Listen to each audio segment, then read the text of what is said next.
प्रगट करता राज प्रभुने नमीने इच्छुं छूं अनुसरण आप चरणे।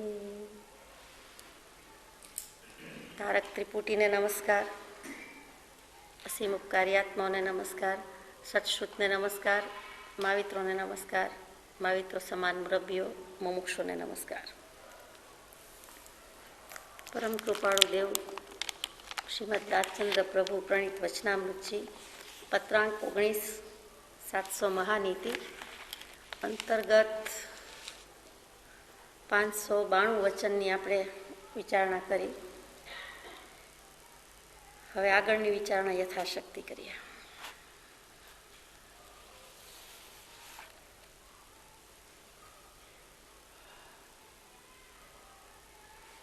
નીતિ વચન 593 ભિક્ષાચરી યાચના સેવું છું.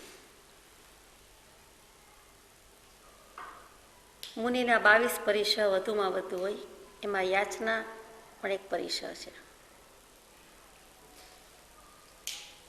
યાચના સેવું નહીં, એને યાચના કર્યા વિના ચાલે નહીં. યાચના એ જ એનો ધર્મ થઈ ગયો છે, યાચના એ જ એને કર્તવ્યરૂપ બની ગયું છે. એવા મુનિની વાત છે. ભિક્ષાચરી યાચના સેવું છું, કરું છું નહીં, સેવું છું. એ સાધુ મુનિને એક સોય સરખી વસ્તુ પણ કોઈની આજ્ઞા વિના લઈ શકે નહીં, વાપરી શકે નહીં. એટલે કે આજ્ઞા લેવી પડે, યાચવું પડે, એ યાચના. અને એ સેવવી જ પડે છે. એ આખા જીવન દરમિયાન માગવું જ પડે છે, વોરવા જવું જ પડે છે. તો કે ભિક્ષાચરી યાચના. આપણને માગવું ને મરવું બરાબર લાગે, માગવું ગમે નહીં. કેટલીક વખત કેટલાક સંયોગોમાં એમને ભિક્ષાચરી માટે જવું વિકટ છે, વિકટ લાગે છે.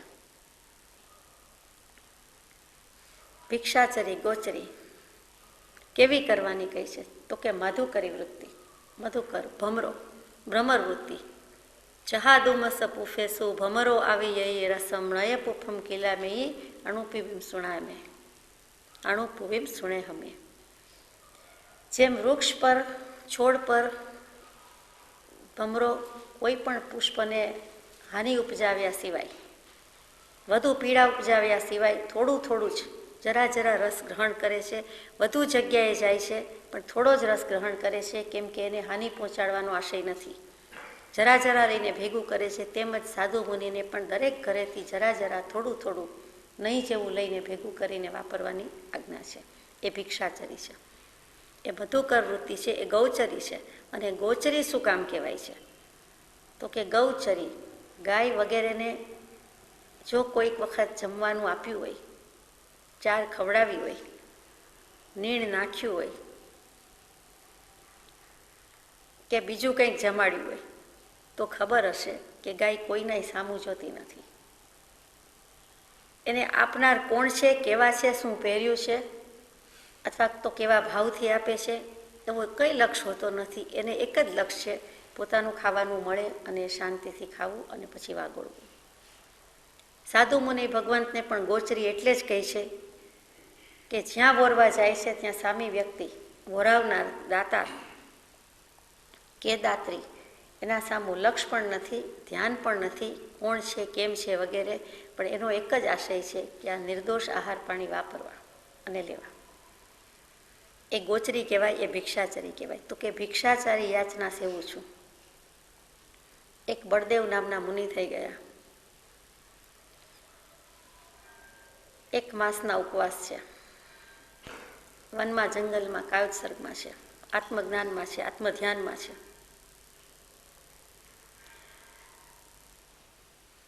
એ વખતે બીજું કોઈ નથી જંગલમાં. એક બાજુમાં એમનું સાક્ષી હરણ છે, હરણ, મૃગ. અને ત્યાં બહારથી રથકારો, સારથી કેટલાક કોઈક રથ લઈને આવે છે. જંગલ છે, વન છે, અને કોઈક પસાર થાય છે, એમાં પ્રવેશે છે. હરણના ધ્યાનમાં છે, મુનિ હજુ કાયોત્સર્ગમાં છે, આત્મધ્યાનમાં છે. હરણ પાકું કરી આવે છે, કોણ આવે છે, કેવા માણસ છે, શું કરે છે, જમે છે કે નહીં, સાથે કાંઈ ટિફિન લાવ્યા છે કે નહીં વગેરે. એને ઓકે લાગે છે, બધું બરોબર લાગે છે. કે આ રથકારો આવ્યા છે એટલે કેટલાક મુસાફરો રથ લઈને આવેલા છે, સારથી. અને જ્યાં જમવા બેસવા જાય છે તે પહેલાં હરણ મુનિને કહે છે, મુનિની પાસે પહોંચી જાય છે. હતું જ, પણ આટલી તપાસ કરી આવ્યો અને બધું બરાબર છે, એટલે તપાસ કરીને કહે છે કે ત્યાં જવાનો ઈશારો કરે છે, સંજ્ઞા કરે છે, ત્યાં જઈએ, ત્યાં જઈએ. મુનિ સમજી જાય છે કે હરણ શું કહેવા માંગે છે. એટલે હરણ મુનિને લઈને જ્યાં રથકારો છે ત્યાં જાય છે, લઈ જાય છે. એનું જ્ઞાન, એનું ધ્યાન કાળસર પૂરું પણ થયું હતું. રથકારો જુએ છે એટલે આ બધામાં ખબર નહીં શું ભાવ હોય છે, વોરાવાનું દાન દઈ દેવાનું. આપણે તો આટલું જ લાવ્યા હતા, આપણા 2 કે 4નું જ છે, અને આમાં અમને શું આપીશું, વોરાવીશું એવું નથી. આ વેચીને ખાવાનો સ્વભાવ કેટલીક જ્ઞાતિમાં, કેટલાક વર્ગમાં ખાસ હોય છે, આપણામાં ઓછો હોય છે. જેની પાસે વધુ છે એનો સ્વભાવ આવો ઓછો હોય છે, જેની પાસે ઓછું છે એનો સ્વભાવ વેચીને ખાવાનો, દાન દઈને આપવાનો વધારે હોય છે. અને ઉત્કૃષ્ટ ભાવ આવે છે. આ બાજુ મુનિને 1 માસના ઉપવાસ છે. હરણ એટલું જ સાક્ષી છે કે 1 મહિનાથી આ મુનિ મહારાજ કાંઈ આરોગતા નથી, જમતા નથી, વાપરતા નથી.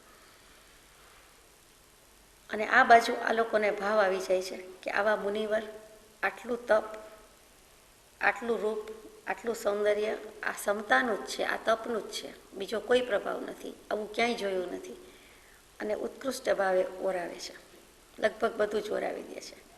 મૃગલું જોયા કરે છે કે અહો, આ મુનિ કેટલા નિષ્પૃહ છે, નિરીહ છે, કાંઈ પડી નથી, કોઈ મળે આવે તો ઠીક છે, ગોચરી માટે જતા નથી, અને અહીંયા 1 મહિનાના ઉપવાસી છે, અને કેવા ઉત્તમ છે, કેવા નિષ્પૃહ છે, કેવા નિરીહ છે. અને વોરે છે ત્યારે પણ એને કેટલું નિર્દોષતા છે, એને કોઈ અપેક્ષા નથી કે માંડ જમવાનું મળ્યું છે કે બધું લઈ લઉં, કે કોઈ જ ભાવ નથી, તદ્દન નિર્લેપ છે. એની નિર્લેપતા, નિષ્પૃહતા એને સ્પર્શી જાય છે. અને આ બાજુથી રથકારની ઉદારતા સ્પર્શી જાય છે કે બધું જ ઓરાવી દે છે, જમવા બેસવા આવતા હોય છે ત્યાં. એનો કેટલો ભાવ છે. એટલે એને આહારદાનનો અતિ ઉત્તમ લાભ મળી ગયો. અને આ મુનિરાજે પણ નિષ્પૃહતાથી, કરુણાથી મારું માન રાખ્યું, મારું સમજાઈ ગયું, અને અહીંયા વોરવા પધાર્યા.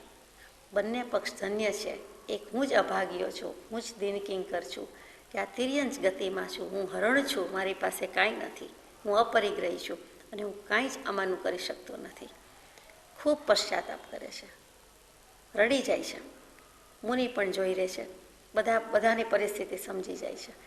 અને ત્યાં જે વૃક્ષ નીચે ઊભા હતા ત્યાં રથકાર અને હરણ, ત્યાં પવનનો જોરદાર સપાટો આવ્યો અને ખખડી ગયેલું વૃક્ષ, એનું આયુષ્ય પૂરું થયું હશે, એ પડી ગયું. એ વૃક્ષની નીચે બંને ચગદાઈ, 3 જીવ હતા, 3 જણ ચગદાઈ ગયા. હરણ પણ એમાં આવી ગયું અને દેહ છૂટી ગયો. અને 5મા બ્રહ્મલોકમાં, 5મા દેવલોકમાં ગતિ થઈ. અને 5મું દેવલોક એટલે ત્યાં આજીવન બ્રહ્મચારી દેવો જ રહેતા હોય છે, એટલે ઘણું ઉત્તમ કહેવાય છે. કહેવાનો તાત્પર્ય કે ભિક્ષાચરી યાચના સેવું છું. ગતિ ક્યાં ક્યાં થઈ ગઈ, મતિ ક્યાં ક્યાં લઈ ગઈ, કેવો ઉત્કૃષ્ટ ભાવ, બધાની ઉત્કૃષ્ટતા કેવી હતી આપણને સ્પર્શી જાય.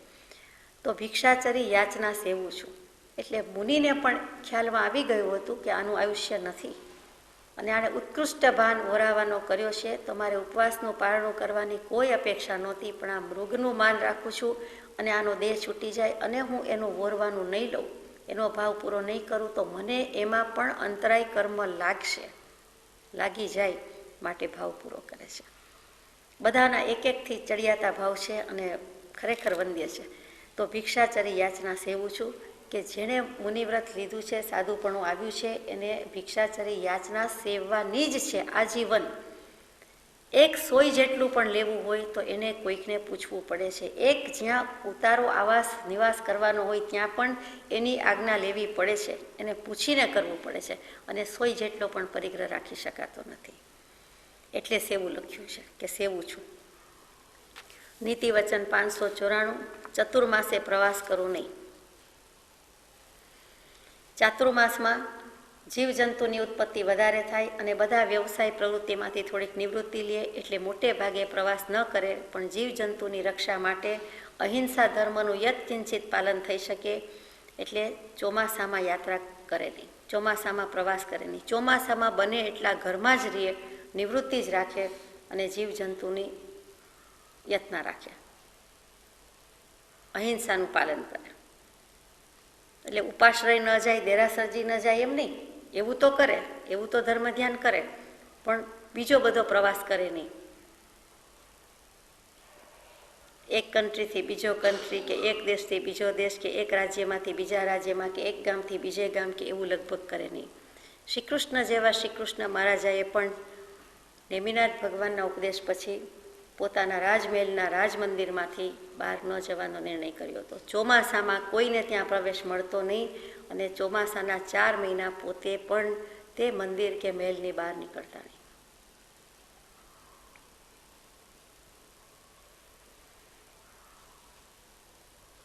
નીતિ વચન 595, જેની તે ના કહી તે માટે શોધવું કે કારણ માગવું નહીં.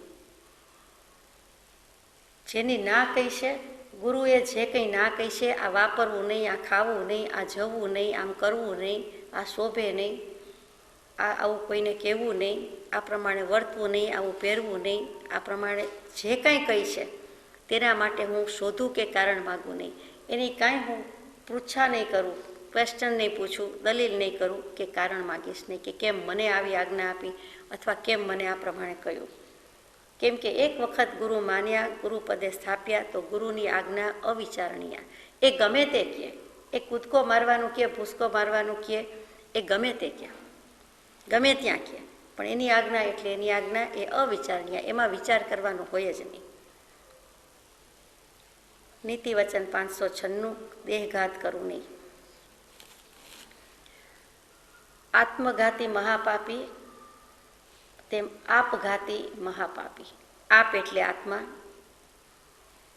આપણે આપઘાત કહીએ છીએ કે પોતે પોતાના આત્માનો જ ઘાત કરી નાખે છે, હણી નાખે છે. આત્મા અજર અમર અવિનાશી છે એટલે જે કાંઈ છે તે દેહઘાત છે, પણ બોલાય છે આપઘાત અને આત્મઘાત.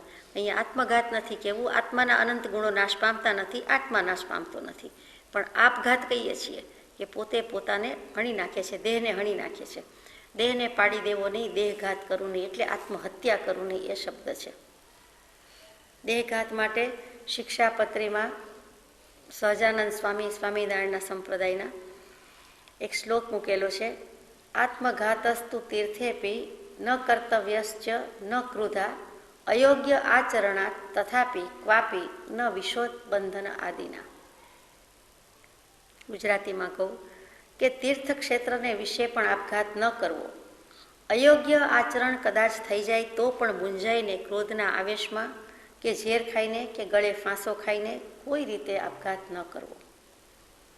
જૂના જમાનામાં કાશીએ કરવત મેળવાનો, ગિરનાર જેવા પર્વતની ભેખડ ઉપરથી ભૂસકો મારવાનું, મસ્તક કાપીને શિવજીના ચરણ કમળમાં મૂકવાનું, કમળ પૂજા કરવાનું, ગંગામાં જળ સ્નાન કરવાનું, જળ સમાધિ લેવી કે અગ્નિ સમક્ષ બળી મરવું, સતી થવું, આ પ્રમાણે જીવ આપઘાત કરતા. નામ ભગવાનનું પણ ધર્મના નામે પણ આવી રીતે આત્મહત્યા કરી દેતા હતા. તો આત્મહત્યા કે દેહઘાત કોઈ દિવસ કરવો નહીં.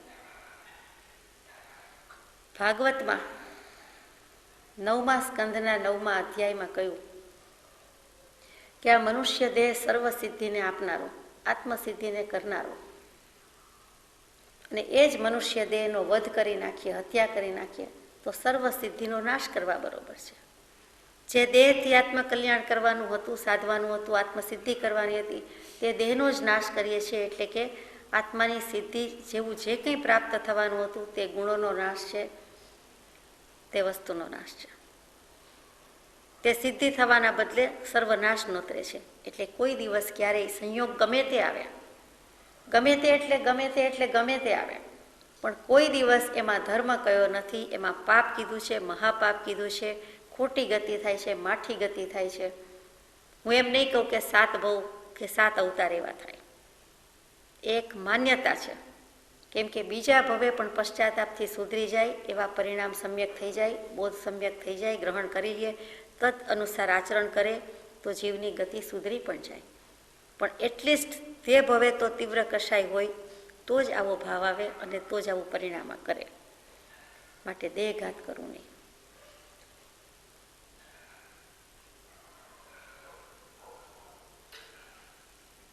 નીતિ વચન 597 વ્યાયામ આદિ સેવીશ. દેહની વાત ચાલે છે, શરીરની વાત ચાલે છે, કાયાની વાત ચાલે છે. તો કે શરીરને સ્ફૂર્તિલું રાખવા માટે, શરીરને સુસ્ત રાખવા માટે, શરીરની પાચન શક્તિ સારી રહે એટલા માટે, શરીરને કાયાને કમાન જેવી રાખવા માટે, વાળી તેટલી વળી શકે એટલે સૌંદર્યના પોઈન્ટ ઓફ વ્યૂથી નહીં, કમનીય કાયા માટે નહીં, પ્લાસ્ટિક બોડી છે એવું લાગે એટલા માટે નહીં કે વાળો તેમ વળે, જિમ્નેસ્ટિક્સ બતાવવા માટે નહીં, એની કળા હાંસલ કરવા માટે નહીં, પણ જે ધર્મ સાધન માટે, ધર્મ સાધ્ય કરવા માટે દેહ એક સાધન છે. શરીર માધ્યમ ખલુ ધર્મ સાધનમ. ધર્મના બધા સાધનમાં શરીર એ પહેલું છે. શરીરની સંપત્તિ, શરીરનું સુખ, શરીરની સમસ્યા ન હોય, યાને કે શરીર સુખ સારું હોય, તંદુરસ્તી સારી હોય તો જીવનો ઉપયોગ વૃત્તિ, ધર્મ, ધ્યાનમાં, સમાધિમાં વધારે રહી શકે છે. માટે કમનીય કાયા માટે નહીં, પણ કમાન જેવી રાખીને ધારો તેટલું ચાલી શકું, ધારો તેટલું કયો તેટલું વાંચી શકું, કયો તેટલું બેસી શકું. સ્થિરતા પણ એવી ને અસ્થિરતા પણ એવી. ચાલવું હોય તો કોઈ વાંધો નહીં અને બેસવું હોય તો કોઈ વાંધો નહીં. જાગવું હોય તોય વાંધો નથી ને ઊંઘવું હોય તોય વાંધો નથી. બીજી બધી વસ્તુ તેમાં આવી જ જાય છે. તેવી કમાન જેવી કાયા રાખવું કે જેની પાસેથી કામ લેવાનું છે. માટે વ્યાયામ આદિ, કસરત આદિ સેવીશ, કરીશ. એટલે સ્પામાં જવાની છૂટ આપી દીધી એમ નહીં ગણવાનું. નીતિ વચન 598 પૌષદ આદિક વ્રત સેવું છું. પૌષદ પોષો. શ્રાવકના 12 વ્રત, એ 12 વ્રતમાં 12મું વ્રત તે સાધુ મુનિને ઓરાવાનું વ્રત છે, પણ 11મું વ્રત છે તે પૌષદ વ્રત છે. આપ જાણો પૌષદ વ્રત એટલે શું? નહીં. સ્થાનકવાસી આમ નહીં કે દેરાવાસી આમ નહીં. જન્મે જૈન, જૈન ધર્મનું પાલન કરતા હોય તો ઉપાશ્રય એટલે આપને ખબર, સભા મંડપની જેમ કે જે સ્થાને સાધુ અગર સાધ્વીજી રહેતા હોય છે. ઘણી વખત રહેતા હોય છે, ઘણી વખત ખાલી પણ હોય છે. તો એ ઉપાશ્રયમાં, ધર્મના સ્થાનકમાં બીજું કંઈ હોતું નથી. સીધી સાદી જગ્યા છે.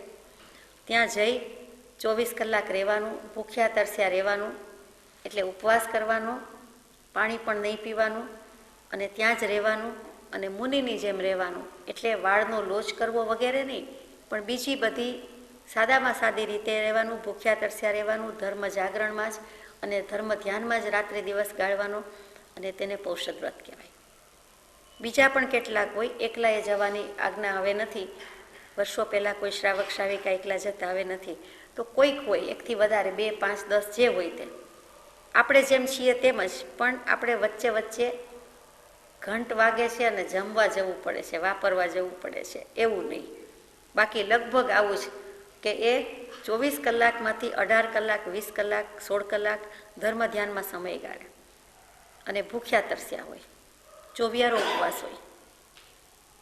કેટલાક છૂટ લઈને પાણી હવે વાપરવા માંડ્યા છે, કેટલાકમાં છૂટ પણ છે, પણ ભૂખ્યા તો રહેવાનું જ છે, ઉપવાસ કરવાનું છે. તેનું નામ પૌષદ લીધો કહેવાય.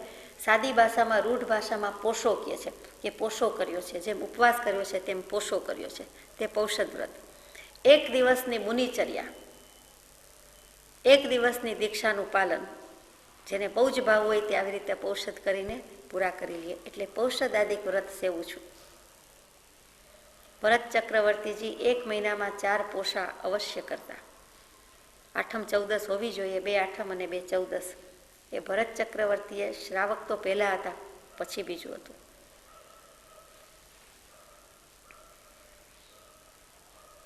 નીતિ વચન 599 બાંધેલો આશ્રમ સેવું છું. જે આશ્રમનું બંધારણ છે તે અગાસ આશ્રમ, બાંધણી આશ્રમ, ધામણ આશ્રમ એમ મારે કેવું નથી, પણ અહીંયા જે યાદ આવે છે તે બ્રહ્મચર્ય આશ્રમ, ગૃહસ્થાશ્રમ, વાનપ્રસ્થાશ્રમ અને સંન્યસ્તાશ્રમ. એ જે પ્રકારે બાંધા કર્યા છે તે પ્રકારે હું સેવું છું. એ પહેલી 25 બ્રહ્મચર્ય આશ્રમ તો એમ જાણે કે આપણે 100 વર્ષ જીવવાના હોય અને જ્ઞાની પુરુષોએ ગેરંટી આપી હોય, અથવા આપણે લઈ લીધી હોય જાતે અને 100 વર્ષના 4 ભાગ પાડ્યા હોય તો જુદી વાત છે. બાકી તો આપણને ખબર નથી એટલે ખરેખર એવા સખ્તાઈથી ભાગ પાડી શકાતા નથી કે 20 વર્ષ એટલે 20, 25 એટલે 25. જે ભાગ છે તે છે, એમાંથી જેટલો સમય ગયો તે ગયો. હવે જે કંઈ રહ્યું છે એમાંથી બધું કરવાનું છે. પણ અહીંયા લખ્યું કે બાંધેલો આશ્રમ સેવું છું. અત્યારે બ્રહ્મચર્યાશ્રમમાં હોય તો એનું સેવન પાલન કરવાનું છે, ગૃહસ્થાશ્રમમાં હોય તો તે કરવાનું છે, વાનપ્રસ્થમાં હોય તો તે કરવાનું છે, અને સંન્યસ્તાશ્રમમાં સંન્યાસી હોય તો તે પ્રમાણે રહેવાનું છે. પણ એ બાંધામાં રહીને, બંધારણમાં રહીને હું એનું પાલન સેવન કરું છું. સેવના એટલે પાલન પણ થાય. અને જો કોઈક 24 કલાક કાયમ આવા આશ્રમમાં રહેતું હોય તો આશ્રમના નિયમ અનુસાર હું વર્તું છું, પાલન કરવાનો પ્રયત્ન કરું છું. તે પણ બાંધેલો આશ્રમ સેવું છું કહેવાય. નીતિ નંબર 600. અકરણીય ક્રિયા જ્ઞાન સાધુ નહીં. અકરણીય એટલે અકર્તવ્ય રૂપ, ન કરવા યોગ્ય એવું જ્ઞાન સાધુ નહીં અને એવી ક્રિયા કરવું નહીં. અકરણીય જ્ઞાન શું હોય તો કે મેલી વિદ્યા, એની વિદ્યા જ શબ્દ વાપર્યો છે, મલિન વિદ્યા. બીજાનું અહિત કરે, પોતાનું તો કરે જ પણ બીજાનું કરે, અશુભ ચિંતવે એવી વિદ્યા, તો કે એવું કોઈ દિવસ સાધુ નહીં. બીજી ઘણી વિદ્યા એવી હશે કે જે કરવા જેવી નથી, તો તે હું શીખવું નહીં, સાધુ નહીં. અને એવી અકરણીય ક્રિયા, આને મારતા આવડે છે તો એ અકરણીય ક્રિયા છે. આના ઉપર ક્રોધ કરતા આવડે છે તો અકરણીય ક્રિયા છે. બીજી તો કોઈ પણ જીવોને હણવાની, હિંસાની, મારવાની, અસત આચરણ કરવાની, જૂઠ બોલવાની, વિશ્વાસઘાત કરવાની એ પણ એક ક્રિયા છે. તો કે એવી કોઈ ક્રિયા હું કરું નહીં. અકરણીય વિલાસ વિશે કૃપાળુદેવે લખ્યું છે કે મોજ, શોખ, નાટક, ફિલ્મ, ટીવીથી માંડીને બધું જ, તો કે એવા અકરણીય વિલાસ, મોજ, શોખ અને ભૌતિક સુખ સાધન સંપત્તિમાં પણ હું મગ્ન ન થાવ, એને પણ સેવું નહીં. નીતિ વચન 601. પાપ વ્યવહારના નિયમ બાંધવું નહીં.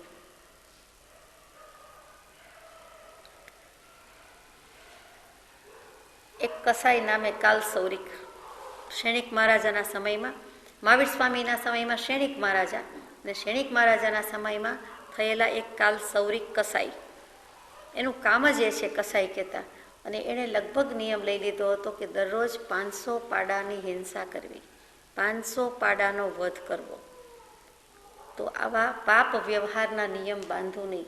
અગર કોઈએ એને નિયમ બાંધી આપ્યો હોય કે તારે દરરોજ 100 ગાયને મારવી, કે 200 કબૂતરને ઉડાવી દેવા, કે અકબર મહારાજા દરરોજ 1.25 ચકલીનું જીભ ખાતા હતા.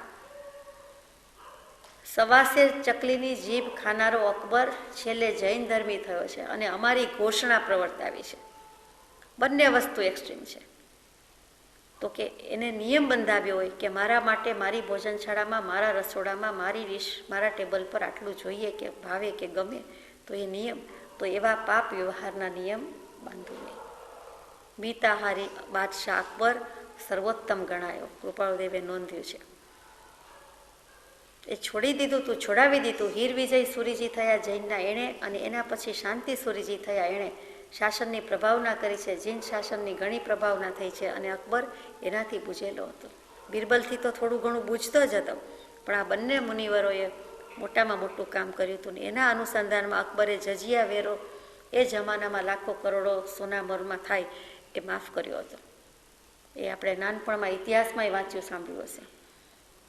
એવા અકબરની વાત છે. એવા અકરણીય વ્યવહાર કે પાપ વ્યવહારના નિયમ બાંધવું નહીં, કરવું નહીં. નીતિ વચન 602. દ્યુત રમણ કરવું નહીં. દ્યુત જુગાર. યુધિષ્ઠિરને ધર્મરાજા કહેવાય, દ્રૌપદીને સતી કહેવાય. યુધિષ્ઠિર જેવા ધર્મરાજા, દ્રૌપદી જેવા સતીને હોડમાં મૂક્યા. કાર્ડ્સ રમવામાં, 3 પત્તી રમવામાં, જુગાર ખેલવામાં બધું મુકાતું હશે, બધું હારી જવાતું હશે, પણ ધર્મપત્નીને મુકાય એ તો યુધિષ્ઠિરે જ શીખવાડ્યું. પોતે પોતાની જાત મૂકે કે તારો ગુલામ, તારો સેવક થઈને રહું, પણ વચ્ચે દ્રૌપદીને લીધા, અને એ પણ 5 ભાઈ વચ્ચે વેચાયેલા છે. તો પણ આ ધર્મરાજા યુધિષ્ઠિરે એવું કામ કર્યું. એ જ સતી દ્રૌપદીએ આંધળાના આંધળા જ હોઈને એમ દુર્યોધનને કંઈ સંભળાવ્યું કે જળને સ્થળ દેખાયું, સ્થળમાં જળ દેખાયું, દુર્યોધન પડવા જેવો થઈ ગયો કે પડી ગયો, ઠોકર વાગે છે. તો જોઈને દ્રૌપદી મજાક કરે છે, હાંસીની ફાંસી થઈ જાય છે, હસવામાંથી ખસવું થઈ ગયું અને થઈ ગયું મહાભારતનું યુદ્ધ. તો દ્યુત રમણ કરવું નહીં. કોઈ દિવસ જુગાર જ ખોટો છે, એ ખેલ જ ખોટો છે, અને એમાં પાછું કોઈને મુકાય, બીજાને મુકાય. દેહ પોતાનો નથી, શરીર પોતાનું નથી, તો બીજો જીવ, બીજો આત્મા, અને આવું હોડ હોય. એટલે કે દ્યુત રમણ કરવું નહીં, એમાં ડૂબી જવું નહીં. એમાં પાયમાલી જ હોય, એમાં ડૂબવાનું જ આવે, પણ પોતે ડૂબી જાય અને બીજાને ડૂબાડે. તો કે કોઈ દિવસ દ્યુત રમણ કરવું નહીં. 7 વ્યસનમાં નિષેધ છે એટલે આપણને તો લાગુ પડતું જ નથી. આ તો કદાચ કોઈક જીવને ક્યારેક સળવળાટ થઈ જતો હોય કે વર્ષમાં એક વારમાં શું, તો એક વારની વાત છે કે એક વારે ન ચાલે અને અડધી મિનિટે ન ચાલે અને એક પળ પણ ન ચાલે. પડવાનું થાય છે, જવાનું થાય છે, ગુમાવાનું થાય છે. 1 સેકન્ડ, 1 પળ કે 1 મિનિટમાં જ થાય છે. ચડતા વાર લાગે છે, પડતા વાર લાગતી નથી. કોઈ પણ પ્રકારે જુઆ રમવો નહીં. વધારે કયા પ્રકારે હોય આપ જાણો. એમાં લોટરી પણ આવી જાય. અહીંયા તો આપણે દ્યુતની જ વાત છે એટલે આટલું રાખીએ છીએ કે જુગાર રમવો નહીં. નીતિ વચન 603, રાત્રે ક્ષૌર કર્મ કરાવવું નહીં. વાળ કપાવવા, હજામત કરાવી તે રાત્રે કરાવી નહીં.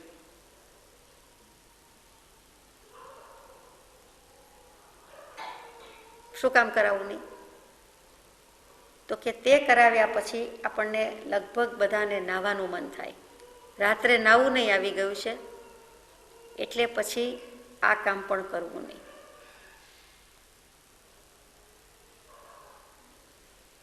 નીતિ વચન 604, ઠાસો-ઠાસ સોડતાણું નહીં. કેટલાકને સૂતી વખતે, ઊંઘી જતી વખતે મોં, નાક બધું જ બંધ કરીને ઢાંકીને સૂવાની ટેવ હોય. બંધ તો રાખવાનું જ છે મોઢું, પણ ઢાંકીને કાંઈક કવર કરીને સૂવાની ટેવ હોય તો એમાં શ્વાસોચ્છ્વાસ પણ લેવામાં જોર પડે, તકલીફ પડે, પણ એક ટેવ પડી ગઈ હોય કે તો જ ઊંઘ આવે. એટલે આખી જ સોડતાણી કહેવાય કે મોઢું પણ ઢાંકી દીધું હોય, નાકથી માંડીને બધું જ, મોઢું કહેતા આખું માથું, મોઢું બધું જ, એક વાળ જેટલું પણ કંઈ બાકી ન હોય. તો એવી રીતે ઠાસો-ઠાસ સૂવું નહીં. એવી જ રીતે ફીટમ ફીટ, ટાઈટમ ટાઈટ જેમ કહો તો એવી રીતે પણ કોઈ દિવસ સૂવું નહીં. એ પણ વિષય વિકારને ઉત્તેજન આપે છે. એટલે ઠાસો-ઠાસ કોઈ દિવસ સૂવું નહીં. નીતિ વચન 605, કે અયોગ્ય જાગૃતિ ભોગવું નહીં. ખોટી રીતે ઉજાગરા કરવા નહીં, ખોટી રીતે જાગવું નહીં. ધર્મ જાગરણ થાય તો ઠીક છે, બાકી ગેમ આવતી હોય ને અડધી રાત જોઈએ, ક્રિકેટ આવતો હોય ને આખી રાત જોઈએ, લગ્નના કામ હોય અને આખી રાત જાગીએ, પ્રસંગ પાર પાડવાના હોય ને આખી રાત જાગીએ, તો કે એવા ખોટા ઉજાગરા કરવું નહીં. જાગૃતિ શબ્દ મૂક્યો કૃપાળુદેવે, જાગરણ, ઉજાગરો, તો કે અયોગ્ય જાગૃતિ ભોગવું નહીં. કોઈકની રાહ જોવામાં આપણે જાગી જઈએ, રહી જઈએ. બીજા તો અનેક કામ હોય, અનેક વસ્તુ હશે જે યાદ નથી આવતું કે બધા ખોટી રીતે ક્યાં જાગતા હોય. હમણાં જ જેની વાત આવી, જુગાર નહોતા રમતા, અમે ખાલી પાનાથી રમીએ, પૈસાથી નહોતા રમતા. પ્લેઇંગ કાર્ડ્સ, એમાં સમય ગાળવા જેવી વાત છે, પણ શોખ હોય, વૃત્તિ હોય, પ્રવૃત્તિ હોય, ગમે, આખી રાત જાગી શકે. વચ્ચે ચા પીવી હોય તો પીવે, એટલે વળી રાત્રિ ભોજનનો દોષ થાય અને પછી પાછું રાતભર જાગે. આવું મોટા ભાગનાએ ક્યારેક તો કર્યું જ હશે. એટલે ભગવાન લખે છે કે અયોગ્ય જાગૃતિ ભોગવું નહીં. નીતિ વચન 606, રસ સ્વાદે તન ધર્મ મિથ્યા કરવું નહીં.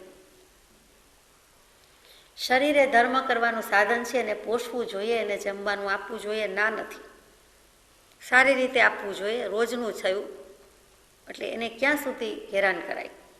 તો કે તન ધર્મ સાચવવાના છે, ઋતુ પ્રમાણે સાચવવાના છે, વેધરવાઇઝ સાચવવાના છે, વાત પિત્ત કફ ન થાય એ રીતે સાચવવાના છે, ડૉક્ટર વૈદ્ય કહ્યું હોય એ પ્રમાણે સાચવવાના છે. એ બધું ઠીક, પણ રસના સ્વાદથી હું તન ધર્મ મિથ્યા કરું નહીં.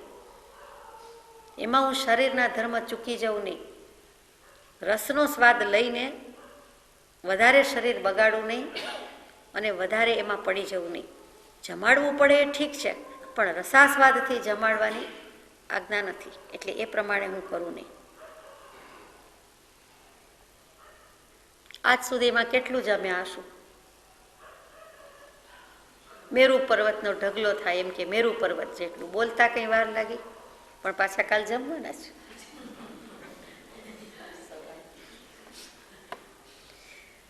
જે કંઈ જમ્યા છીએ તે વિસ્તાર રૂપે જ પરિણમ્યું છે. તો જ્ઞાની પુરુષો એમ જ કહે છે કે એઠવાડ લાગે છે સકલ જગત તે એઠવત, એઠ રૂપે થઈ ગયું છે. તરત જ જમતી વખતે જમ્યા બાદ થાળી સામે જોઈએ, વિચાર કરીએ તો એઠ જ છે, એઠવાડ જ છે.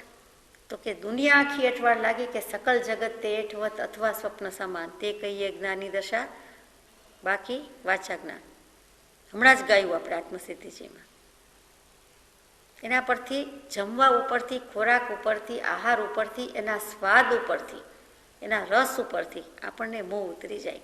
અંચળો ફેંકી દેવા જેવો છે, ફગાવી દેવા જેવું છે કે જીવે શું નથી ખાધું અને કેટલું નથી ખાધું અને કેવું નથી ખાધું. પણ તરત જ એમ થાય કે શું જમ્યા, શું બનાવ્યું હતું, કેવું હતું, બસ ત્યાં જ ભૂસાડ્યો. નીતિ વચન 607. એકાંત શારીરિક ધર્મ આરાધવું નહીં. જમવાની હા કઈ છે, એને નવડાવવાની હા કઈ, એનું પાલન પોષણ કરવાની, સાર સંભાળની હા કઈ, પણ એકાંત એટલે માત્ર એક જ દૃષ્ટિથી, એક જ અભિપ્રાયથી હું શારીરિક ધર્મ આરાધું નહીં. માત્ર શારીરિક ધર્મ જ આરાધ્ય જાઉં, માત્ર શરીરનો ધર્મ છે એમ કરીને, માત્ર દેહાધ્યાસ માટે, માત્ર શરીર સાચવવા માટે જ, માત્ર શરીર સુશોભિત કરવા માટે, તેમ નહીં. એ દેહાધ્યાસ પોષું છું કાયાની વિસારી માયા. મારે કાયાની માયા તો વિસારવાની છે, ઠગારી જ છે, ઠગારું પાટણ છે અને ઠગારી જ કાયા છે. એનો કોઈ દિવસ ભરોસો રાખવા જેવો નથી. એ સાધન છે, એની પાસેથી કામ કઢાવી લેવા જેવું છે. એ જ મન વચન કાયા છે, એ જ 5 ઇન્દ્રિય છે. વોહી ધનુષ્ય વોહી બાણ, કાબે અર્જુન લૂંટ્યો, તો પણ કેમ કલ્યાણ ન થાય. એટલે એકાંતે શારીરિક ધર્મ આરાધવું નહીં. એ ખબર છે ને બધાને, કાબે અર્જુન લૂંટ્યો, વોહી ધનુષ્ય વોહી બાણ. અર્જુન જેવો બાણા વળીને પણ લૂંટાઈ જાય.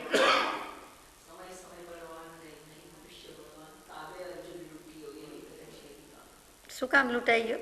લૂંટાઈ ગયો, સમય બળવાન છે. નીતિ વચન 608. અનેક દેવ પૂજવું નહીં. હું નથી કહેતી, ભગવાન કહે છે. એક વિતરાગ દેવ મૂકીને અનેકમાં જવાય જ શું કામ, જવું જ શું કામ જોઈએ? વિતરાગ સમો દેવો ન ભૂતો ન ભવિષ્યતિ. વિતરાગ સમાન કોઈ દિવસ દેવ, મહાદેવ, મહાન, મહત્માં મહત, મોટામાં મોટો, એથી મોટો કોઈ દેવ છે જ નહીં, થયો જ નથી, થવાનો નથી. કૃપાળુ દેવ, વિતરાગ દેવ. દેવગતિના જીવો દેવો કહેવાય, પણ બિચારા દેવો નથી, રાગ દ્વેષ વાળા છે. કહેવું પડે છે શું એની દિવ્યતા, જે કંઈ દેખાય છે તે બાહ્ય દિવ્યતા છે. અને કોઈક સમ્યક દૃષ્ટિ જીવ કેટલાક હોવાથી દેવ કહેવું પડે. સમ્યક દૃષ્ટિ હોય એટલે આપણે એની દિવ્યતા ભવ્યતા સમજીને દેવ કહીએ. અનેક શાસ્ત્રોએ, જ્ઞાની પુરુષોએ કીધા છે એટલે, પણ એ કંઈ ખરા દેવ નથી. દેવગતિમાં રહેલા જીવો છે માટે દેવો કહીએ છીએ, પણ ખરો દેવ તો જુદો જ છે. આ તો દેવાધિદેવ છે વિતરાગ એટલે. તો નરદેવ નથી, ભવદેવ નથી, ભાવિદેવ નથી, પણ દેવાધિદેવ વિતરાગ છે. એટલે અનેક દેવ પૂજવું નહીં. એમાં તો કાંઈ કહેવાનું નથી ને કે કાંઈ બાકી રહ્યું છે, કાંઈ કહેવા પૂછવાનું આપને. મારે તો કાંઈ કહેવું નથી, પહેલાં ઘણું કહી દીધું છે.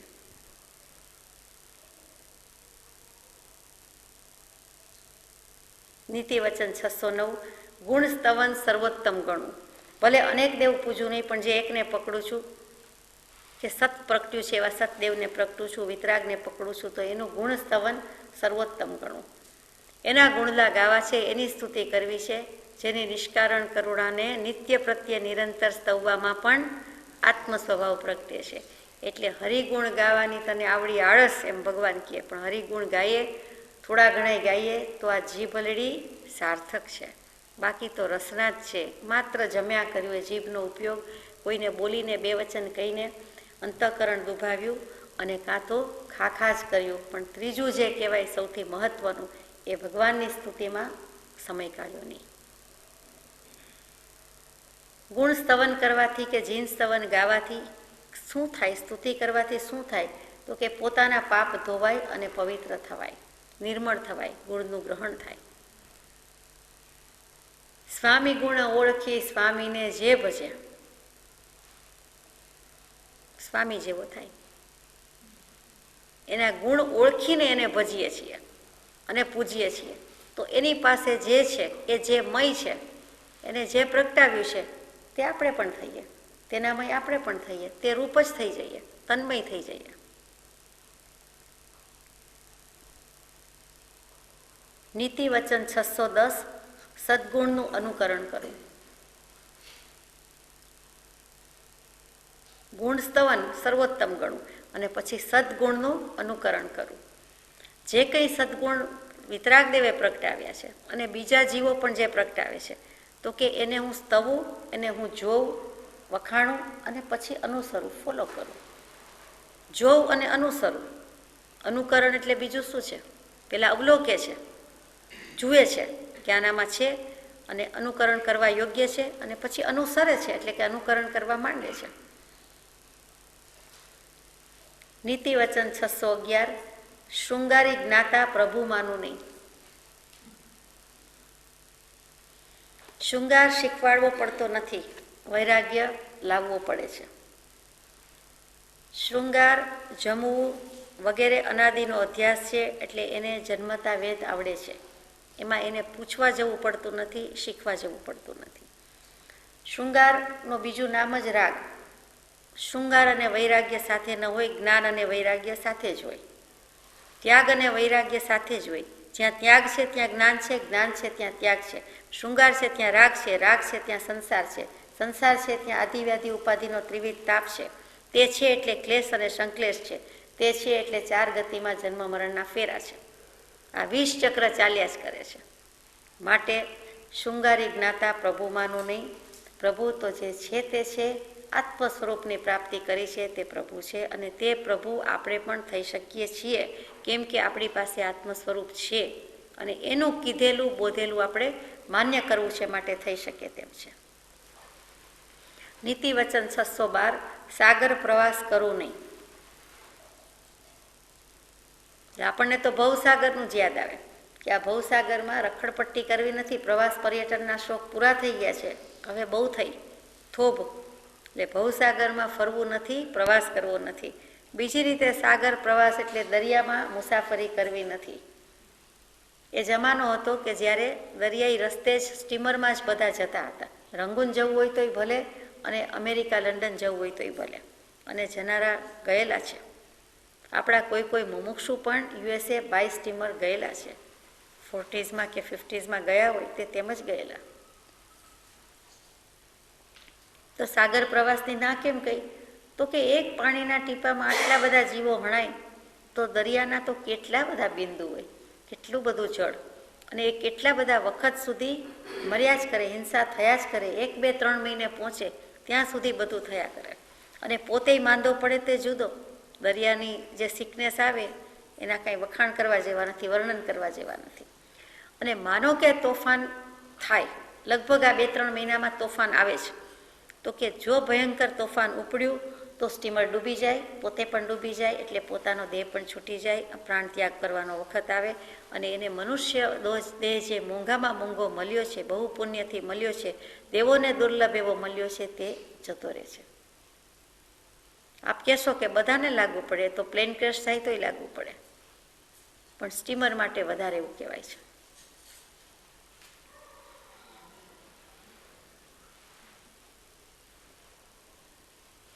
નીતિ વચન 613 આશ્રમ નિયમોને જાણો. જે 4 આશ્રમ બાંધેલા છે, બ્રહ્મચર્યાશ્રમ, ગૃહસ્થાશ્રમ, વાનપ્રસ્થાશ્રમ, સંન્યસ્તાશ્રમ, એના નિયમને પણ જાણો કે શું શું કરવા યોગ્ય છે. 4 પ્રકારના સંન્યાસી કોણ, 4 પ્રકારના વાનપ્રસ્થ કોણ, ગૃહસ્થમાં ઉત્તમ ગૃહસ્થ કોણ, બ્રહ્મચર્યાશ્રમમાં ખરેખર બ્રહ્મચારી કોણ, આવું બધું પણ હું જાણું. અને બીજી રીતે જુઓ તો એ વખતે આવા આશ્રમ નહોતા, હવે આશ્રમ થયા છે. કૃપાળદેવે મહાનીતિ લખી ત્યારે કંઈ શ્રીમદ રાજચંદ્ર આશ્રમ એવું હતું નહીં, એટલે આપણે પહેલા 4 આશ્રમની જ વાત વધારે અભિપ્રેત એમ લાગે છે. તેમ છતાં આપણે જે માનીએ છીએ આશ્રમ તેના નિયમને પણ જાણો. અને ખરેખર ત્રીજી રીતે જુઓ તો આશ્રમ શું? તો કે આ વત્તા શ્રમ, ચારે બાજુથી મર્યાદાપૂર્વક, આ વત્તા અશ્રમ, જ્યાં હવે શ્રમ કરવો ન પડે, જ્યાં બધું સ્વાભાવિક સહજ રીતે જ પ્રાપ્ત થાય, ત્યાગ, વૈરાગ્ય, ઉપશમ, ભક્તિ સહજ સ્વભાવરૂપ કરી મૂકી હોય, તેનું નામ આશ્રમ. અને પછી બ્રહ્મચારીજી લખે કે ખરો આશ્રમ તો પોતાનો ભાવ છે.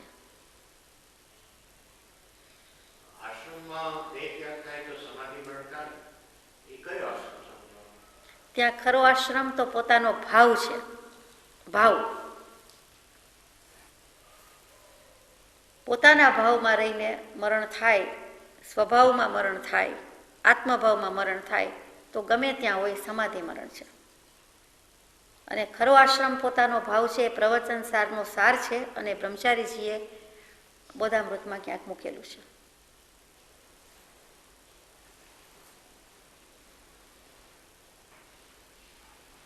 નીતિ વચન 614, ક્ષૌર કર્મ નિયમિત રાખવું,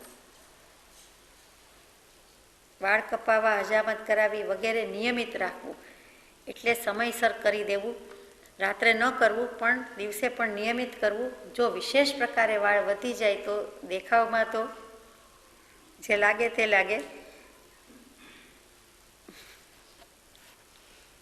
જૂ વગેરે જીવજંતુ પડે અને એની હિંસા થાય, એને કાઢવા મુશ્કેલ પડે, માટે નિયમિત કરો.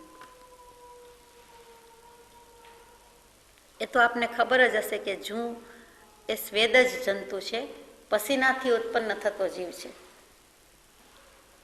જૂ નર માદાના સંયોગથી ઉત્પન્ન થતો જીવ નથી, પણ એ સમૂર્છિમ જીવ એટલે કે સ્વેદ જ જીવ છે, પસીનાથી ઉત્પન્ન થઈ જાય છે, ઓટોમેટિક ઉત્પત્તિ થઈ જાય છે, તેવા જીવમાં ગણેલું છે. એનો જન્મ તે રીતે છે. મને ખબર છે આપ કહેવાના છો કે લીખ હોય, પછી ઈંતવા હોય, પછી જૂ થાય, પણ એ જે પોતાના મળમૂત્ર પસીનાથી, પોતાના જૂના જે કંઈ કચરા છે પોતાના, એ કચરામાંથી જ વાતાવરણ મળી રહે છે અને એને કારણે, અને પસીનો જીવનો ભેગો થાય છે, એને કારણે બીજી જીવ ઉત્પન્ન થઈ જાય છે, બીજો જીવ ઉત્પન્ન થઈ જાય છે. જૂ પોતે કંઈ કરી શકતી નથી.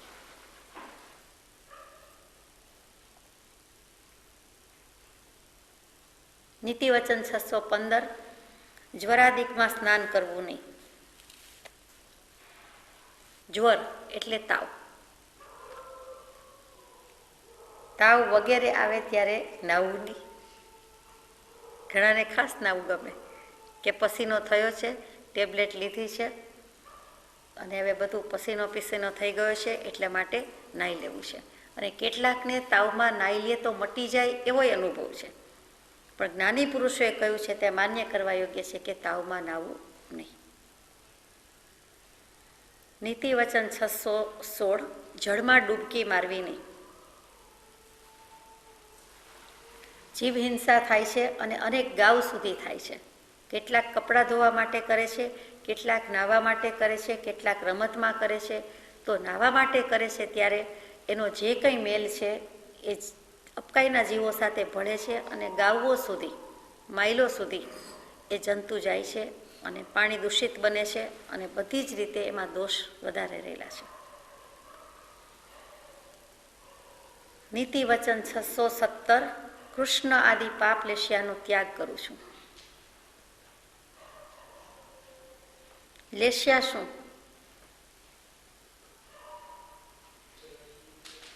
કષાયના ઉદયથી અનુરંજિત મન વચન કાયાની યોગ પ્રવૃત્તિ, તેનું નામ લેશિયા. લેશિયાના મૂળમાં જીવને કષાયનો ઉદય છે.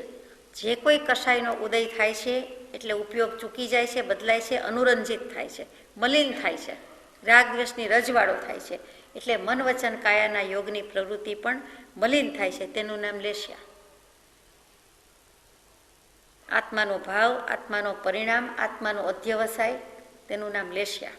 પણ શબ્દ જુદો છે, ભાવ જુદો, પરિણામ જુદું, લેશિયા જુદી, અધ્યવસાય જુદો. એટલે દરેક વસ્તુ, દરેક શબ્દને it has it's on charm. જરા જરા બધામાં ફરક છે. અહીંયા લેશિયા એટલે લેશિયા જ લેવી પડે આપણે. લિશ્યતે શ્લિશ્યતે, જીવના ભાવને શ્લેષ્મ કફની જેમ વીંટળાઈ જાય છે, ચોંટાડી દે છે, આસક્ત થઈ જાય છે, ચીકણું કરી નાખે છે. ચિકાસ તો એક જ વસ્તુની છે, રાગની અને રાગદ્વેષની. એટલે ભાવ બગાડી નાખે છે. કલુષિત, મલિન, દૂષિત જે કયો તે કરી નાખે છે, તેનું નામ લેસ્યા. 6 પ્રકારની લેસ્યા છે. કૃષ્ણ, નીલ ને કાપોત એ 3 અશુભ લેસ્યા છે. તેજો, પદ્મ ને શુક્લ એ 3 શુભ લેસ્યા છે. 6 લેસ્યા ઉપર જાંબુના વૃક્ષનું દૃષ્ટાંત બધાને ખબર છે ને? રાવણા જાંબુનું મજાનું વૃક્ષ, જંબુ વૃક્ષ કહેવાય. એ જંબુ ઉપરથી જાંબુ થઈ ગયું. આપણે તો ખાઈએ નહીં, અપક્ષ્યમાં આવે, અંદર ઝીણા ઝીણા જીવડા ઈયળ જેવું હોય જ, એટલે એ રીતે અપક્ષ્ય.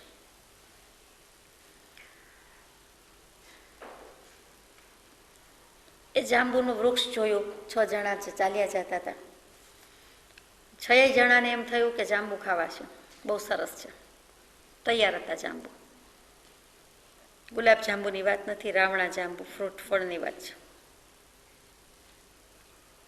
ઘણા બધા જાંબુ નીચે જ પડેલા હતા, પણ એક જણને 6 માંથી એમ વિચાર આવ્યો કે આટલા સરસ, આટલા બધા, આટલા મીઠા ને આપણા 6નું જ આ ઝાડ કહેવાય, આપણે જોયું અને આપણે લઈ લેવું છે. એટલે કુવાડો લઈને કાપવા માંડ્યો કે આખું ઝાડ જ લઈ જવું છે, જ્યાં જવું ત્યાં, બધા જ જાંબુ આપણા. એ કૃષ્ણલેશી જીવ કહેવાય. બીજાને એમ થાય છે કે આટલા બધા આખા ઝાડને કાપવાની મહેનત શું કામ કરવી અને એને દુઃખ શું કામ પહોંચાડવું. મોટામાં મોટી ડાળી હોય, એમાં જેટલા હોય તે એક ડાળી મોટામાં મોટી કાપી લઈએ, એ નીલ લેસ્યા. પછી કાપોત લેસ્યાવાળો કહે છે કે એટલું મોટું ડાળી કામ શું છે, આપણે 6 જણાને કેટલું જોઈએ, એક ડાળખી નાની ડાળ હોય એ લઈએ, એટલે કાપોત લેસ્યા. પછી ચોથાને એમ થાય છે કે ડાળી નહીં પણ ડાળખું કે ગુચ્છો કહેવાય, પુષ્પ ગુચ્છ, ફળનો ગુચ્છ, એટલું થોડુંક હશે તો ચાલશે. પછી પદ્મલેસ્યા 5મી આવે છે. એને એમ થાય છે એથી જ થોડું, બધાને કેટલા ખાવા છે આપણે કહીને તમારો 1 પેંડો ગણો કે 2, તમે 1 વાટકી લેશો કે 2 વાટકી, એટલે બધાય નક્કી કરે છે કે આપણે થોડા થોડા આપણે ગણીએ એટલા જ લઈ જઈએ, એ પદ્મલેસ્યા. અને છેલ્લો 6ઠ્ઠી શુક્લ લેસ્યાવાળો કહે છે કે ભલા આવું કાંઈ કરવું નથી, આ નીચે તૈયાર માલ છે, સૂચતો આહાર છે, જેટલા નીચે પડ્યા છે એટલા વીણી વીણીને ખવાય તેવા હોય એટલા લઈએ, વાપરીએ અને ખાઈને ચાલતા થઈ જાય. જે મળ્યું તે સ્વાભાવિક વાપરી લો, બીજી કોઈ મહેનત મથામણ કરાય નહીં, દોષ કરાય નહીં, પાપ લાગે નહીં. એ શુક્લ લેશી જીવ. એટલે લેસ્યાના દૃષ્ટાંતથી સમજાય છે કે ઇન્ટેન્સિટી ભાવની બધાની જુદી જુદી છે. એ જ વૃક્ષ છે, એ જ નિમિત્ત છે, એ જ જાંબુ ખાવાની ઈચ્છા છે, એ જ લેસ્યા છે. ભાવ છે બધાને ખાવાની ઈચ્છાનો, પણ પરિણામ બધાના જુદા છે. તો કૃષ્ણ આદિ પાપ લેસ્યાનો એટલે કે અશુભ લેસ્યાનો ત્યાગ કરું છું. કૃષ્ણ લેસ્યા કોને હોય? આખું ઝાડ કાપી નાખવાના ભાવ કોને થાય? તો કે મહારૌદ્ર ધ્યાની હોય, મહાક્રોધી હોય, અતિ દ્વેષી હોય, ધર્મ જેણે છોડી દીધેલો હોય, નિર્દય હોય, વેર રાખનારો હોય, તે બધા જ કૃષ્ણલેશી જીવો છે. અને કૃષ્ણ લેસ્યા આદિ કહી દીધું એટલે કૃષ્ણ, નીલને કાપો 3 લેસ્યા લઈ લીધી છે કે આ 3 પાપ લેસ્યાનો હું ત્યાગ કરું છું. પછીનું વચન છે 618 કે સમ્યક સમયમાં અપધ્યાનનો ત્યાગ કરું છું. અપધ્યાન કોને કહેવાય? આર્ત ધ્યાન અને રૌદ્ર ધ્યાન તેને અપધ્યાન કહેવાય. માન અપમાન, ધ્યાન અપધ્યાન, 2 કરવા જેવા નથી, અશુભ ધ્યાન છે, માટે એને આર્ત અને રૌદ્ર કહી દીધા છે. યોગશાસ્ત્રમાં એક શ્લોક છે કે ત્યક્તાર્થ રૌદ્ર ધ્યાનસ્ય ત્યક્ત્ય સાવદ્ય કર્મણ મુહૂર્તમ સમતા યાતામ વિદુહુ સામાયિક વ્રતમ. આ સમ્યક વ્રત, સમ્યક સમય એટલે મને સમજાય છે ત્યાં સુધી એ સામાયિક છે. સમ્યક સમય છે, સામાયિક. સામાયિકમાં હું અપધ્યાનનો ત્યાગ કરું છું. જ્યારે 9મું સામાયિક વ્રત ગ્રહણ કરે એટલે કે સામાયિકની ક્રિયા છે, અનુષ્ઠાન છે, તે લે ત્યારે નક્કી કરે છે, નિયમ પ્રમાણે બોલે છે, એની વિધિ પ્રમાણે બોલે છે કે હું આર્ત ધ્યાન, રૌદ્ર ધ્યાન, આરંભ સમારંભનો 48 મિનિટ સુધી અપધ્યાનનો ત્યાગ કરું છું. સાવધ્ય એટલે પાપથી નિવર્તું છું, કાંઈ ઉઠીશ નહીં, જવાબ આપીશ નહીં, ફોન લઈશ નહીં, ગેસ પાસે જઈશ નહીં, કિચનમાં જઈશ નહીં, બીજા કોઈ પણ કામ નહીં કરું, પણ માત્ર 48 મિનિટ સુધી હું સામયિક કરું છું, પછી એમાં માળા કરું, વાંચન કરું, ગમે તે કરું, અને કોઈ આર્ત ધ્યાન રૌદ્ર ધ્યાનના વિચાર પણ નહીં કરું. શરીરથી તો નહીં કરું, એક જગ્યાએથી બીજી જગ્યાએ પણ નહીં જવું, કોઈ મને બોલાવશો નહીં, અને બધા સમજે છે તે તો બોલાવતાય નથી અને વિકલ્પ કરાવતાય નથી. બાકી એવું કહેનારા છે કે સામયિકમાં મોબાઈલ તો ચાલે, તો ફોનની સામયિક થઈ, ટીવી તો જોવાય, ધર્મનું જ આવતું હતું ને કંઈક, એમ ચાલે બાલે નહીં, એને સામયિક કહેવાય નહીં. સમ્યક સમયમાં અપધ્યાનનો ત્યાગ કરું છું. નીતિ વચન 619, નામ ભક્તિ સેવીશ નહીં. નામ ભક્તિનો મહિમા તો ઘણો છે. અહીંયા એમ લખ્યું કે નામ ભક્તિ સેવીશ નહીં, તો કે કેવા પૂરતી, નામ પૂરતી ભક્તિ હું સેવીશ નહીં, કરીશ નહીં.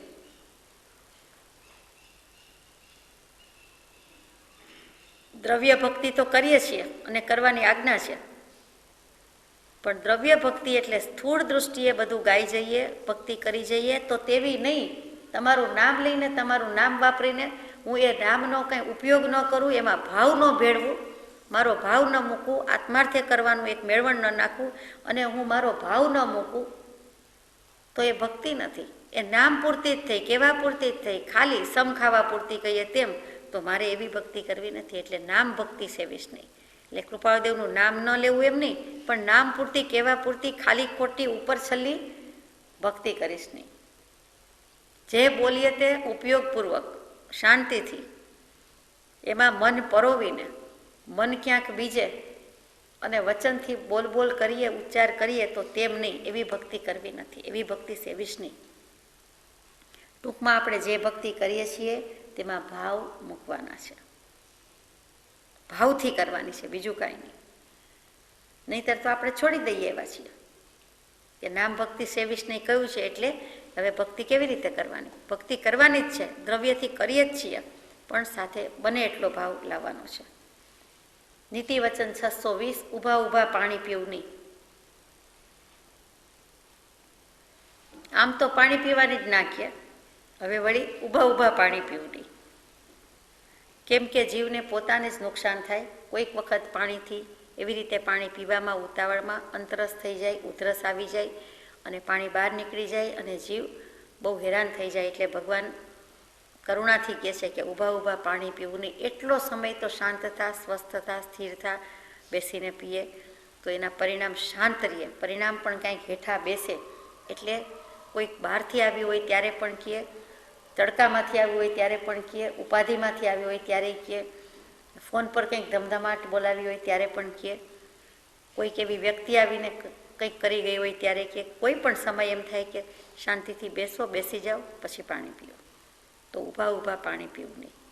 અને બેઠા બેઠા એને જરાક શાંતિ થાય એટલે વિચારે કે અરે આ પાણી પણ મારે પીવું પડે છે, અપકાઈના જીવ છે, એવો કંઈક એને શાંતિથી વિચાર આવે.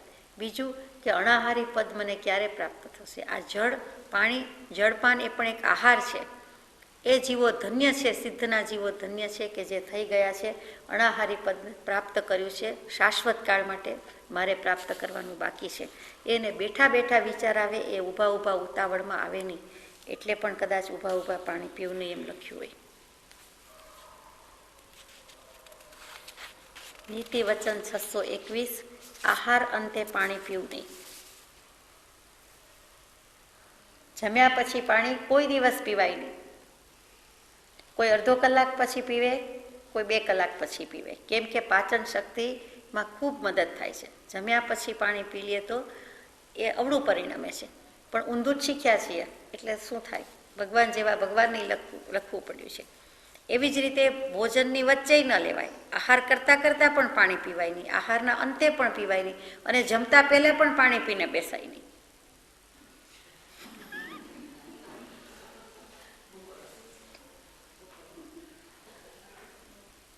ત્રણેય રીત ખોટી છે, મહાનીતિ છે, આપણી રીતિ જ ખોટી પાડી દીધી છે. એટલે બને એટલું ઓછું પીવાનું કહ્યું છે, પણ જે પીવાનું છે તે અમુક સમયે પીવાનું છે. જમ્યા પછી અડધો કલાક કે 2 કલાકમાં ક્યાં કોઈ ના પાડે છે? પીવાય એટલું પીવું. ઉઠીને પીવાનું કોઈ ના કહેતું નથી. મોં સાફ કરીને સૂર્યોદય થઈ ગયો હોય તો જેટલા ગ્લાસ પીવાય એટલું લાભનું કારણ છે. એ વૈદોય કહે છે અને ડૉક્ટર્સ પણ કહે છે. નીતિ વચન 622 ચાલતા પાણી પીવું નહીં.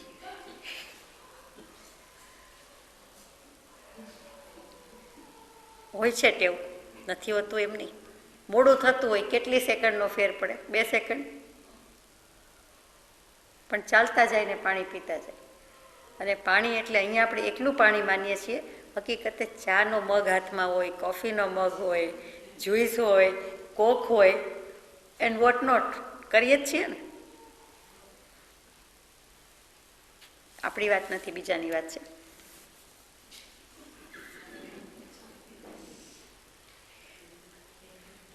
નીતિ વચન 623 રાત્રે ગળ્યા વિના પાણી પીવું નહીં. ગાળ્યા વિના, ગાલન. રાત્રે પાણી પીવાની ના છે છતાં પીવું પડે તો ગાળ્યા વિના પીવું નહીં. ક્યારે જીવજંતુ એમાં પડી જાય અથવા ઉત્પત્તિ થઈ ગઈ હોય એ કહેવાય નહીં. એક તો ઉકાળેલું ન પીતા હોય, ઉકાળેલું પીતા હોય તો પણ કેટલીક કલાકો થઈ ગઈ હોય, સવારથી રાત 10, 12, 15 કલાક થઈ ગઈ હોય, ઓવરનાઇટ વાસી પાણી, તો એમાં કદાચ જીવની ઉત્પત્તિ થઈ ગઈ હોય કે કચરો પડ્યો હોય તો એ ગાળી લેવું. નીતિ વચન 624 મિથ્યા ભાષણ કરવું નહીં.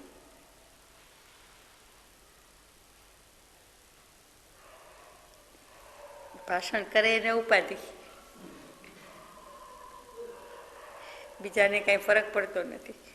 તો કે મિથ્યા ભાષણ કરવું નહીં. ભાષણ કરવું, બોલવું, ભાષણ કરવું એટલે બોલવું, પ્રકાશવું, મોટેથી બોલવું, પણ મિથ્યા, ખોટું, નકામું ભાષણ કરવું નહીં. વાતચીત કરતા હોય ત્યારે કેટલું બધું આપણું ન કામનું નકામું જ હોય. જો એનાલિસિસ કરો, કોઈ લેબમાં મોકલવામાં આવે, કોઈ પરીક્ષકને મૂકવામાં આવે, ભગવાન બેઠા બેઠા જ્ઞાનમાં જાણે ને પછી તરત જ કહી દે કે આમાંથી 93% ને 99% કાઢી નાખો કે 99.99% કાઢી નાખો, દુઃખ થાય આપણને. પણ કોઈ વસ્તુમાં ઠેકાણું ન હોય એવી રીતે વાત થતી હોય તો મિથ્યા ભાષણ છે. ભાષણ એટલે સ્પીચ આપે કે કંઈ માઇકમાં બોલે કે બધાને સંબોધે એવું નથી. જે કોઈ વ્યક્તિ કાંઈ પણ બોલે છે તે ભાષા, જે કાંઈ વચન ઉચ્ચારે છે, બોલે છે, તે બધું ભાષણ છે. અને મિથ્યા ભાષણ એટલે નિરર્થક પણ બહુ બોલતા હોય, અર્થહીન, અનર્થકારી. ભાષાના ભેદ તો ઘણા આવી ગયા છે અને બધું આપણે પહેલાં કહી દીધું છે એટલે લેતા નથી. ભાષા સમિતિની વાતમાં લગભગ સમાવેશ કરી દીધો છે. નીતિ વચન 625 સત શબ્દોને સન્માન આપવું. તરત જ એમ થઈ જાય ને હવે બોલું જ નહીં ને, કે ન બોલવામાં 9 ગુણ મને કહી દો એટલે ભગવાન કહે છે કે સત શબ્દોને સન્માન આપવું. અહો સત્પુરુષના વચનામૃત, એ તો ઘણા બધા ગુણકારી ને કલ્યાણકારી છે. એટલે સત શબ્દો છે, જ્યાંથી સત પ્રાપ્ત થાય છે, સતરૂપ થઈને નીકળેલા વચન છે, શબ્દ છે, એને તો સન્માન આપું છું. કેમ કે મારે પણ સત પ્રગટાવવું છે, સતરૂપ થવું છે, પોતાની પાસે જ છે પણ એ નથી લાગતું, એ જ જીવનો મોહ છે અને એ કાઢી નાખવું છે. એટલે એ જેણે સમજાવ્યું છે, જે સત્પુરુષે આ વાણી આપી છે, તે સત્પુરુષની વાણીને, તે સત શબ્દોને તો જેટલું સન્માન આપવું એટલું થોડું છે. કાઠિયાવાડ મારે ભૂલો રે પડ ભગવાન, તારા એવા કરું સન્માન, તને સ્વર્ગ ભૂલાવું સાંભળા. કૃપાળુ દેવ કાઠિયાવાડમાં જ ભૂલા પડ્યા, જન્મ્યા ક્યાં? શ્રી વવાણિયા તીર્થમાં, સૌરાષ્ટ્રમાં. એટલે એમ કહેવાય કે એ સત શબ્દોના તો જેટલા મૂલ્ય થાય તેટલા ઓછા છે. સત શબ્દમાં જીન વાણી આવી ગઈ, સદગુરુની વાણી આવી ગઈ, સત્પુરુષના શબ્દો આવી ગયા, સંતના શબ્દો આવી ગયા, જે કાંઈ કહેવું હોય તે બધું આવી ગયું છે. જેટલા જીન વાણીના વિશેષણ છે, જેટલી તીર્થંકરની વાણીના અતિશય છે, જેટલી વિતરાગ વાણીનો મહિમા છે, તે બધો જ આ સત શબ્દમાં આવી જાય છે. એટલે એને જેટલું આપીએ તેટલું થોડું છે. એને પ્રવચન કહ્યું છે, પ્રવચન માતા કહી છે. અહીંયા આપણે પૂરું કરીએ છીએ. સહજાત્મ સ્વરૂપ પરમ.